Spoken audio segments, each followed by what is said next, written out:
She finds hope in this inexplicable darkness that is slowly devouring her. Who was Claudette? Who was she before? Before the entity trapped her forever.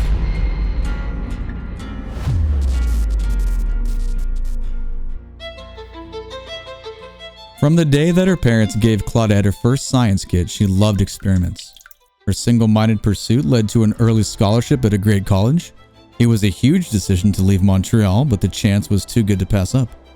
Her introverted nature means that chat rooms and forums are now her best source of social interaction. Her new favorite activity is to answer botany questions for others under her new moniker of Science Girl. One evening, during a long bus ride back from the city, Claudette took a stroll that would change her life. It only took a minute for her to get completely disoriented in the thick woods. She never found her way back. Her forum only started to wonder where she was a week after she stopped posting. Trapped within the entity, Claudette is not the outgoing type. Her brilliance provided her with a social handicap, and she has fled the real world for chat rooms and forums. Botany and studies fill her life, and even though she yearns for something else, it won't come via a modem. Being thrown into a real-life situation can feel awkward and forced. But as she is used to shutting out the world, she suddenly finds hope in this inexplicable darkness that is slowly devouring her.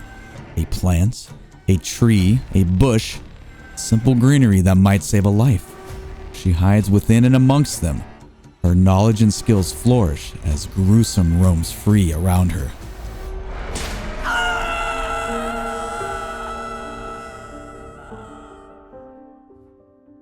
Now that we know how Claudette became trapped within the grasp of the entity, we can take a look of who she was as a child. Her introverted nature and love of science started at a young age. Claudette knows she's not like other kids, and she doesn't have to be. Things like bell curves and ideal student don't apply to her, and that's okay.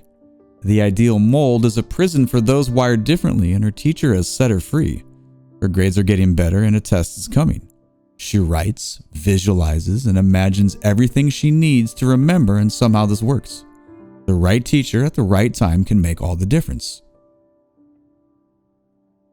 This is a positive memory of her youth, but things were not always this way with her family or her mental health. She was aware of her differences and suffered from depression because of it. Claudette observes a beetle while her classmates chase one another around the playground.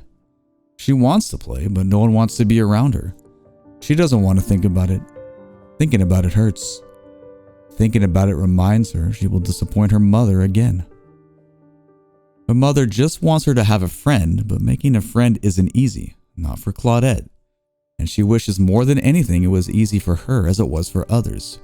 She wishes she had a friend to make her parents worry less. Maybe they would even be proud.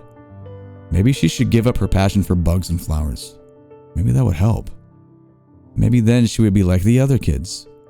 But the need to explore and collect is strong. It's not beyond her. It is her. Claudette loves to collect things, and she knows this is why many call her weird. Her father tells her she's perfect the way she is. He tells her a man named Darwin used to collect bugs and plants too. He had a big imagination like her. He often mused on ideas and theories, and boy did he come up with a whopper of a theory. He explains the theory and she understands. Her father always has a way of taking complicated ideas and making them easy to understand. Darwin. Claudette likes the name. She smiles, stares at her favorite blue and green beetle, and names him Darwin. Claudette is just 7 years old and feels alone. Very alone. Yes, her parents love her. Yes, they want the world for her, but the world doesn't want her. Or at least that's what Claudette believes. She just wants to fit in. Fit in at school, fit in with her cousins, fit in with her teammates on the soccer pitch, but fitting in isn't as simple as being like others. She's different and she knows it. She feels slow, unresponsive, not quick enough to understand her teacher or keep up with her class. The librarian calls her addle-minded. When she talks, she stutters, sometimes she loses her breath and has trouble recognizing when she talks too loudly. But most of all, her teacher embarrasses her. She says she's in the clouds, always in the clouds. Get out of the clouds, Claudette. She can't help it. She's exploring massive gardens and colorful bugs on strange new worlds. Claudette feels things more than others, much more, like the shame of not being invited to any birthday parties, not one party. Every day her parents ask who she played with at lunch, and every day she lowers her chin and tells them she doesn't want to talk. Her parents ask her teacher, and her teacher tells them she likes to play alone. Not so much play, more like collect and observe things.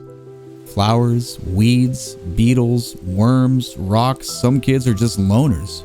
Every day her parents ask her about her friends, and every day the shame returns. They want her to have friends. More than that, they want a list of names for her birthday, but she doesn't have a list of names. She doesn't even have one name.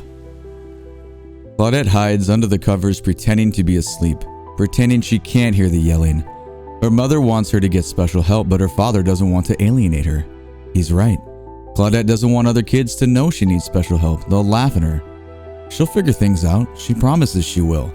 Her new substitute teacher, Mrs. Cahill, is helping her, a lot more than other teachers who always said she was in the clouds. Her father says stress is the worst thing for a child's developing brain. Leave her be. Let her grow at her own pace. Stress shrinks the brain, destroys confidence, kills creativity.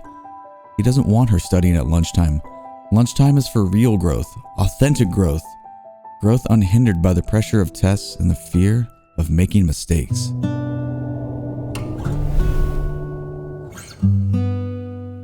Claudette's mom is crying.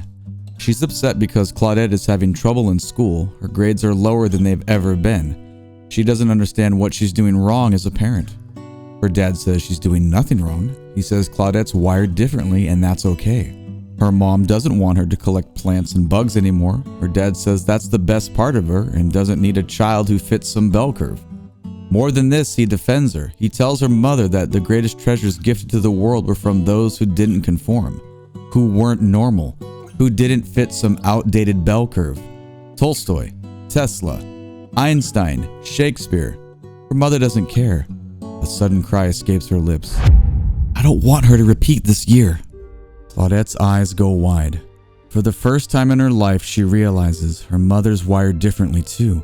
She doesn't want her to be bullied like she was bullied throughout school. As we near the end of Claudette's story, we should take note of an entry from the Observer about her that is not a normal memory. If you've seen my video on the lore of the Observer, you are already familiar with the idea that he has experienced visions of the survivors from lost realms in which they are living normal lives unaffected by the entity.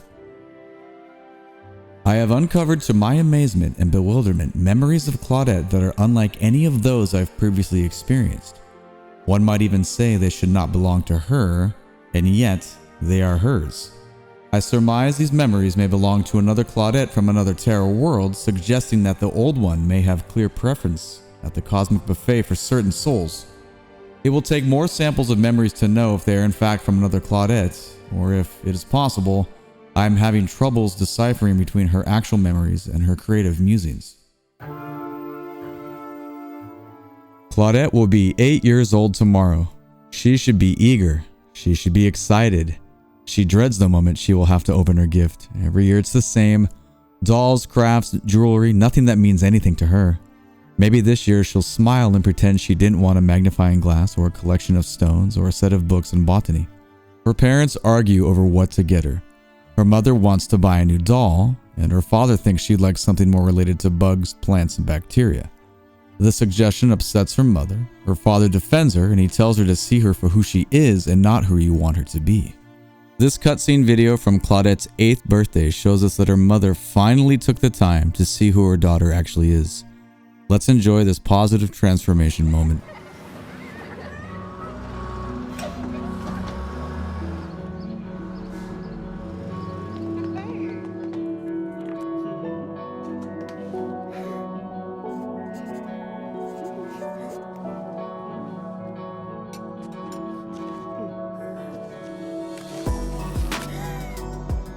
Well, we've made it to the end. Thank you so much for watching this video. I appreciate you. I hope you found it interesting to take a look at who Claudette Morel was as a child and what struggles she overcame to become a botanist. We obviously know in this story that the entity took her that fateful night in the forest, but learning her background was entrancing nonetheless. I personally find the Dead by Daylight lore outstanding and want to acknowledge what a great job the game creators have done. Do you have a favorite part of her story or a different theory than what is written? If so, then put them in the comments below. If you liked the video, please give it a thumbs up and consider subscribing to my channel. This series, Tales from the Original Ones, is a DVD lore narrative that I am creating for each character of the game. It should be noted that it's fun to think that additional stories will continue to be released as new tomes come out. My name is Drumroll Tony, and I stream Dead by Daylight on Twitch as my main gaming content. Catch me live and let me know which lore video you would like to see next. Have a great day, and thank you again for watching.